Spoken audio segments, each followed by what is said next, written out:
People, Deluded, I'm back again. Good morning, I hope you're all doing well and safe. Now, last night, was a good victory for us in the Europa League. Our young players played well. John Willock had a great performance. Reece Nelson also unlucky not to have a goal. Obviously, Eddie scored for all his criticisms. It was a good night. I'm seeing my team score goals. We're shooting. Yes, we have to discount a lot because of the opposition, because of the competition. But either way, 2 wins from 2, clean sheet. We focus on Man United on Sunday. But for today, on Friday, big up Balogun. I think he's the 800-odd player to make his debut for Arsenal. He's another player in that, whether he has a success here or not, further confirms our commitment to our academy. And whether he makes it here or not, it's a lovely moment for his family. That's because that's why people forget this was the 7-8-year-old guy who came in at Arsenal, and his parents have been driving him to Arsenal 3-4 times a week. And I know he's a professional now, but there was no guarantee. So when you sign your first pro deal, when you get your first scholarship, when you train with the first team, when you make your debut, these are fantastic moments for his family and himself. To kind of sum what the hard work is worth it, or has been worth it. It's still a long way to go, but it's a little moment. It's also lovely for the Arsenal coaches, because this is why we do it. This is why all the scouts are looking at players at youth level. This is why we're coaching at Haaland, for players to break through. Now, whether Balogun has a career here or not remains to be seen. Hopefully he does. If not, can he make money for this club? For me, I was buzzing, people, as you saw with my live stream and with my following vids. I love Balogun, I love all our young strikers. Eddie, Balogun, Tyrese, they're all gunmen. They all have a chance of making it here. They all have a chance of making significant moolah for this club. How can you not be excited by Balogun? There's goals. Especially, when you're a striker and you score a lot of goals at youth level, it's a struggle to replicate it. And Eddie went for it, Balogun will go for it. Balogun's played 20 minutes of football. There's been a lot of hot takes surrounding him, and people that don't necessarily watch him. I'm not saying don't be happy about him, but the thing is, with young players, people barely watch these guys, and they draw conclusions and make hot statements. And then when these players don't live up to the expectation or struggle, they kill them with that, It was a lovely moment. It was a lovely moment, The way Arteta's speaking of him, the fact that he got 20 minutes out there, it's lovely. I rate Balogun ahead of Eddie and Nketiah. Personally, I think Balogun's got it all. I think he got link-up play, he can assist, he can score goals. The quality of goals he scores poacher goals, he scores goals from outside the area. A lot of well-taken finishes, his link-up play comes alive on the semicircle. Really good player in that regards, people. Rate him. Obviously, I'd say right now, Eddie is the better player, because although I feel Balogun is better than him and has a better ceiling, Eddie's got significantly more senior experience than him. Balogun's got 20 minutes, so you get what I'm saying, people. He's behind at the moment. And I hope to God, with him making his debut, with him, I assume, training with the first team in the build-up, he signs a new deal and commits his future.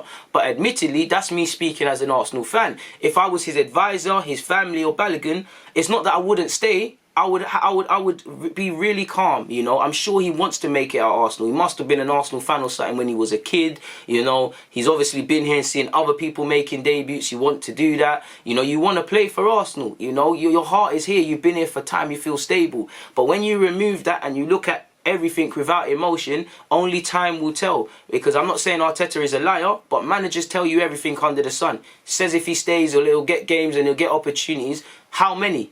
How many? Because we're not a top 4 team right now. We're fighting for the top 4. If we're going into these big games, or these games week in, week out, where the manager's back's on the line, is he going to play Balogun, or is he going to elect for a Lacazette or an Aubameyang? I'm not criticising Arteta. I'm showing you the dynamics. Clubs will tell players everything under the sun. We've seen it at our club. We've seen it elsewhere. There'll be a player, contract's up for dispute. He'll sign a 4 or 5 year deal. He's been told everything under the sun. The minute he signs a deal, a couple years later, he's gone. Balogun has to look at it without emotion. He needs to ask Arsenal, what's the plan? Don't tell me what you want to do. What is the specific plan? What is the 1 year plan for me? Where do you see me in the next 5 to 6 months? Where do you see me in the next 18 months? Where do you see me beyond that? Am I going to be in and around training with the team? Am I going to, go alone? Do you get? I need to see a definite plan. If he doesn't see that definite plan, then you should go to a Brentford or these clubs there. Even regardless, you might, because again, at the same time, Aubameyang, Aubameyang's still here for 3 years or so. So that if he goes back through the middle, what happens? There's also talk of bringing in a new striker. Have you seen every window? You've still got Lacazette on paper. You've still got Eddie ahead of him. You're still fighting with Tyrese. Whether you believe he's better than these men or not, I'm telling you, there's the melting pot. So if I'm Balogun and I'm thinking about the best way to develop now, because I've left 23s, is senior football. There's how many men in front of me? I believe that I can play there and stuff, but you know, it's down to the manager's decisions. Do I go somewhere like a Brentford where there's less resources, where you know there's a pathway, where if I'm not going to play straight away, I'm going to train closer to the first team, I'm going to be involved in a match day, and then eventually it's going to happen for me. You know, if you're playing for Arsenal, you have to relish competition, but right now Balogun has to be selfish in the sense of he needs to do what he can do to improve significantly. Because look at it, he's played 20 minutes now, and people will say, you know, Arsenal's the place to be, and that might be true. But come May, how many minutes he's going to get? Now, I want to see him in the first team. I want to see him travelling. I hope he gets significant minutes and signs a new deal. But you've got 20 minutes right now. You need to see other things, because I think he's left under 23s. I don't think he's Premier League ready to play 10 games. You know, he's not. He needs the experience. He needs to play senior football. I think he's left 23s. He scores goals for fun. He scores all sorts of goals. He's faster than most. He's stronger than most. You know, you're not learning. Immediately within that first 20 minutes, he probably had a lot to learn. I think he could have been a bit more demanding because he got into nice areas, but he wasn't being given the ball. He got outstrengthened in a couple of situations. Again, immediately see what you need to do. Minutes are currency. You're only going to improve if you play games. If Arsenal give you a specific plan where they say, all right, cool, sign this deal, this season you're going to be involved, next season we're going to look to loan you out, then it is what it is. He's had interest. He needs to play senior football, people. And you've played 20 minutes now. In a month from now, how much is he going to play? Now, I hope he gets a start in the Europa League, and I hope him, Smith Rowe, all the man there get more minutes as we seem to be making an easier job of the Europa League. But he needs to take his time. I think he should sit on his hands with this contract and take your time. Like I said, as a selfish Arsenal fan, I wanted to be announced the deal tomorrow. But if I was looking at it without that cap, it's in his best interest to delay, because Arsenal and Arteta might say they rate you, they like you. If you rate me, show me. Show me some concrete evidence. You've shown me it so far. Don't tell man nothing. Show me. Get it. Show me something. If you show me something, I signed a new deal. If not, it is what it is. Now, that can go two ways. Arsenal might say, you're not signing a new deal. We're not involving you in such. So it's a difficult one, and it's not one you can really look at with just one answer. But I would be careful because, you know, like I said, you're playing with Lacazette might leave tomorrow. But right now, he's contracted for 2 years. Aubameyang's declining just on the sense of, you know, his career's soon done. He's still about for like 3 years, you know. Lacazette is tied down for at least the next 2 years or a season and a half or such. You know, we've forgotten about it, but there's Martinelli to come back in, who's spoken of left wing and striker. You know, you've got Tyrese, who, you know, they're neck and neck. You've got Eddie and Nketiah. You know, there's 5 man. Brentford don't have 5 strikers, for example, just because they've been linked with him. You might not be the first choice, but there might be 2 free strikers, and you might say, all right, cool, you have to play your time, but the minute you're going to get an opportunity, you know. Arsenal, to be honest, a lot of clubs will tell you a lot. It's in Arsenal's best interest to retain him. Why? Because if he develops, we've got a first team player. If not, we've got resale value. They don't care about him like that. You know, he needs to be selfish. And the same goes for all of these players. They need to be selfish. You look at Benatia. He could have signed a new deal at Arsenal. He might very well be first team now. He said, F this. I want to get first team minutes now. You and are talking about 23s. I'm off. Daniel Marlon, F that, I'm playing, and you see him captain in PSV now. Musa, Valencia, starting games in La Liga now. He said, F this, I'm out of here. Do you get it? And that's not, he can't be begrudged for leaving Arsenal or staying. I'm saying make the right decision for you, because clubs will tell you everything, advisors will tell you everything. What Balogun and these players need to do is make the decisions for them. If you want to stay at Arsenal, stay because you believe this is the right decision. If you want to leave, leave for the right decision. A lot of people are told nothing. A lot of players are swayed by the promises of clubs, and they'll tell them everything, but it doesn't match up once they've signed a new deal. Look at Timo Adjerin. I think he will play significantly for Chelsea soon, but the minute he signed a new deal, he hasn't been in around the first team as much. When he wasn't signing a new deal, he was, and there's a bag of midfielders there, so you need to be sensible. Or you look at Kyle Scott. Kyle Scott held Chelsea to ransom. He signed a new deal. Couple of years later, he regressed. He got lapped. And look at him now. You know, I think he's at Newcastle or whatever, but he's not hitting the heights. So you need to care about yourself. Look at Jadon Sancho. He could have very well, and I backed him to make it at City, but would he? People called Sancho, and again, I'm not saying Balogun is Sancho, everyone's going to do that. That's what I mean by it is that Sancho seized his future. He didn't stay with what's comfortable. He seized his future. He made a move car. He wanted to make a move, and it has worked out. People called him a madman. How could you leave City? How could you leave a world-class manager like Pep? They mocked him even more when initially he was with the under-19s. If you remember, he left the England under-17s World Cup or something to go like that, and he was blasted. But what was Sancho and those close to him told? What was Dortmund on? Sancho, you're not going to play tomorrow. You're not going to play right now. But you're going to get your feet wet. You're going to develop. There's a pathway for you here, bro. You're going to get your feet wet first couple of months. Do up the reserves. You're going to be integrated. And look where he is now. That's all Balogun should be looking for. Is there a pathway? If there's a legit pathway at Arsenal and legit plans, cool. Because as much as I believe it, you know, Arteta, he talks up Eddie, he talks up Balogun, he talks up John Jules, he talks up Maitland-Niles in midfield, and I'm not criticising Arteta. I'm highlighting the fact of have any of these transpired into anything?